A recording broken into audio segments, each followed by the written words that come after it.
قوم لوط جنہوں نے ایسی برائی کو ایجاد کیا جو ان سے پہلے دنیا میں کسی قوم نے نہ کی تھی، ایسی بدکاری جس کی مثال تاریخ میں کہیں نہیں ملتی۔ اس قوم نے ایسا کیا کام کیا تھا اور ان کا کیا انجام ہوا؟ حضرت لوط علیہ السلام اللہ کے ایک برگزیدہ نبی تھے۔ آپ کے والد کا نام ہاران تھا جو تابش کے بیٹے تھے۔ آپ کی پیدائش عراق کے قدیم شہر ار میں ہوئی اور اس شہر میں ابراہیم علیہ السلام کا مسکن تھا۔ دراصل لوط علیہ السلام کے والد ہاران حضرت ابراہیم کے سگے بھائی تھے، یعنی حضرت لوط علیہ السلام کے والد حضرت ابراہیم کے بھتیجے تھے۔ چونکہ حضرت لوط علیہ السلام کے والد ان کے بچپن میں ہی انتقال کر چکے تھے، لہذا حضرت لوط کو حضرت ابراہیم علیہ السلام نے بیٹا بنا کر پالا تھا۔ آپ حضرت ابراہیم پر سب سے پہلے ایمان لانے والوں میں شامل ہیں۔ آپ حضرت ابراہیم علیہ السلام کے زمانے میں اہل سدوم کی رہنمائی کے لیے نبوت کے منصب پر فائز ہوئے۔ حضرت لوط کے بہت سارے معجزات ہیں۔ آپ جس وقت بارش کے لیے دعا کرتے تھے تو آسمان بادلوں سے بھر جاتا اور خوب بارش ہوتی تھی۔ حضرت لوط علیہ السلام جس پتھر پر سر رکھ کر سوتے تھے اس پتھر پر آپ کے سر مبارک کا نشان بن جاتا تھا۔ سدوم وہ علاقہ تھا جہاں لوط علیہ السلام محبوس فرمائے گئے تھے۔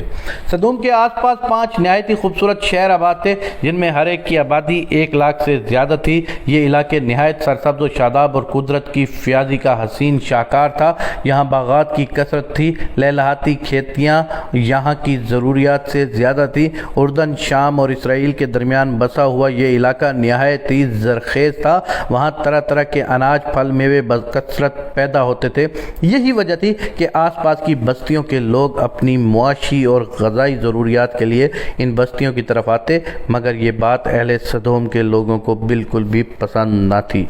ان کے خیال میں ان کی بستیوں میں پیدا ہونے والے پھلوں، اناج اور سبزیوں پر صرف ان کا ہی حق تھا۔ وہ نہیں چاہتے تھے کہ دوسری بستیوں کے لوگ ان کے علاقے میں آئیں۔ ایک دن سدوم کے لوگ اس بات پر غور و فکر کر رہے تھے کہ باہر سے آنے والے لوگوں کو یہاں آنے سے آخر کیسے روکا جائے کہ ایک بزرگ کی شکل میں ابلیس ان کی محفل میں آیا اور کہا کہ اگر تم ان سے پیچھا چھڑانا چاہتے ہو تو میرے کہنے پر عمل کرو۔ اس اجنبی بزرگ کی بات لوگوں نے بہت توجہ سے سنی اور ابلیس نے کہا باقی بات میں کل بتاؤں گا۔ دوسرے دن کی ابلیس ایک خوبصورت جوان لڑکے کے بھیس میں آیا اور انہیں اپنی عورتوں کی بجائے مردوں کے ساتھ فعل بدکار کرنا سکھایا۔ ابلیس نے کہا کہ اگر تم ان بستیوں کے لوگوں سے نجات چاہتے ہو جو تمہاری بستی میں آ جاتے ہیں تو ایسا کرو کہ جب بھی کوئی شخص تمہارے علاقے میں آئے تو تم لوگ زبردستی اس کے ساتھ اپنی خواہش پوری کرو۔ اس طرح یہ لوگ اس بستی میں آنا چھوڑ دیں گے۔ اپنی نفسانی خواہشات کے لیے مردوں سے بدفعلی اس قوم کا دستور بن گیا تھا۔ یہاں بے حیائی عام ہو گئی تھی۔ حکمران، سردار، رؤسا، ہر طبقے میں گھر گھر یہ عمل پھیل گیا تھا۔ بھری محفل میں یہ لوگ اس فحاشی کے اس کام کو کر کے خوش ہوتے تھے۔ کوئی بھی محفل اس کام کے بغیر ادھوری سمجھی جاتی تھی۔ خاص کر مسافروں میں سے کوئی خوبصورت لڑکا ہوتا تو یہ لوگ اسے اپنا شکار بنا لیتے۔ تعلیمات میں لکھا ہے کہ اہل سدوم اپنی روزمرہ کی زندگی میں سخت، ظالم، دھوکے باز اور بد معاملہ تھے۔ کوئی مسافر ان کے علاقے سے بخیریت نہیں گزر سکتا تھا۔ کوئی غریب ان کی بستیوں سے روٹی کا ایک ٹکڑا نہ پا سکتا تھا۔ کئی مرتبہ ایسا ہوتا تھا کہ باہر کا آدمی ان کے علاقے میں پہنچ کر فاقوں سے مر جاتا تھا اور یہ لوگ اس کے کپڑے اتار کر اس کی لاش کو برہنہ دفن کر دیتے۔ اپنی وادی کو انہوں نے ایک باغ بنا رکھا تھا جس کا سلسلہ میلوں تک پھیلا ہوا تھا۔ اس باغ میں وہ انتہائی بے حیائی کے ساتھ اعلانیہ بدکاریاں کرتے تھے۔ حضرت لوط علیہ السلام نے انہیں توحید کی دعوت دی اور بدکاری کے اس گھناؤنے عمل سے توبہ کرنے کا حکم دیا۔ حضرت لوط نے کہا کہ تم یہ کیوں کرتے ہو؟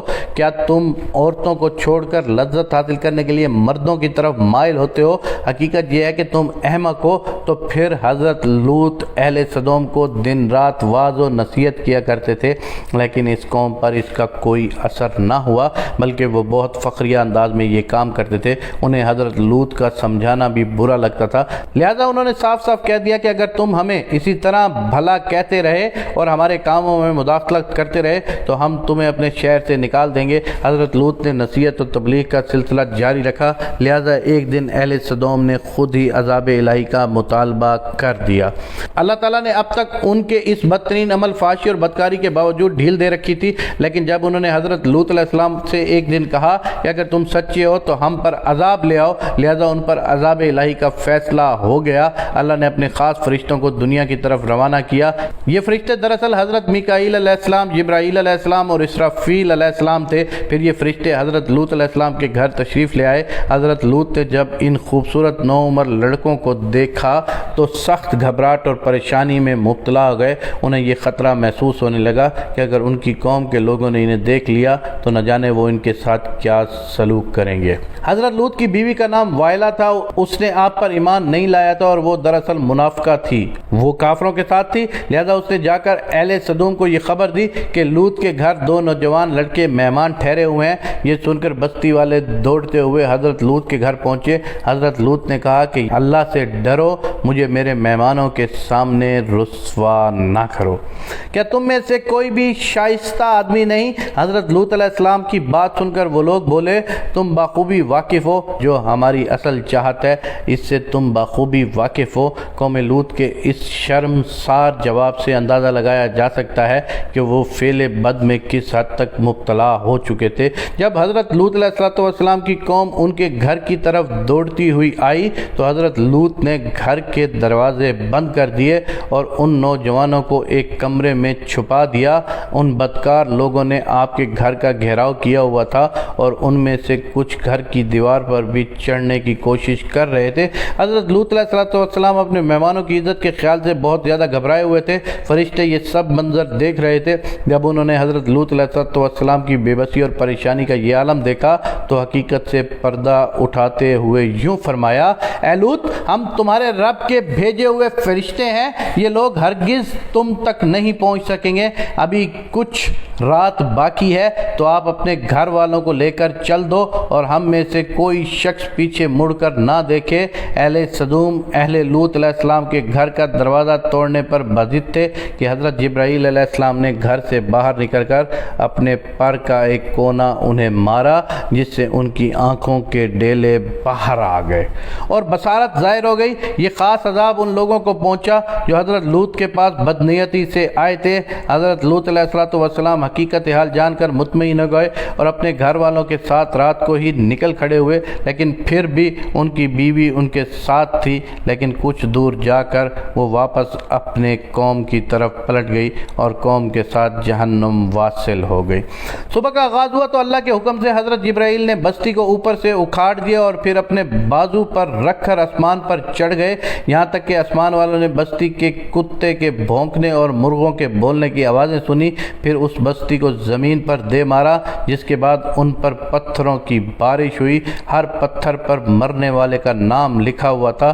جب یہ پتھر ان کو لگتے تو ان کے سر پاش ہو جاتے۔ صبح سویرے شروع ہونے والا یہ عذاب اشراق تک پوری بستی کو نیست و نابود کر چکا تھا۔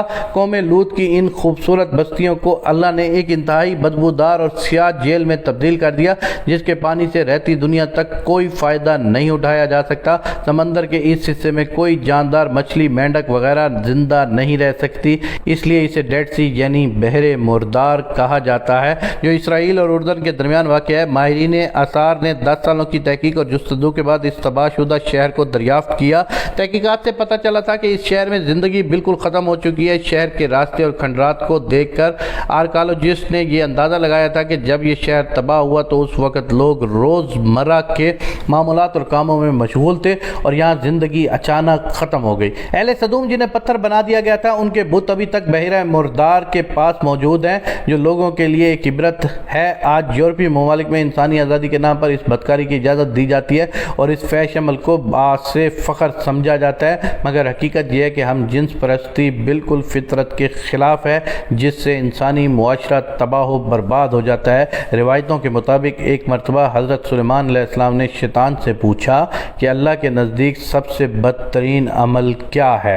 ابلیس بولا، جب مرد مرد سے بدفعلی کرے اور عورت عورت سے خواہش پوری کرے۔ حضرت ابن عباس سے روایت ہے کہ رسول اللہ صلی اللہ علیہ وآلہ وسلم نے فرمایا کہ اس شخص پر اللہ پاک کی لعنت ہو جو قوم لوط والا عمل کرے۔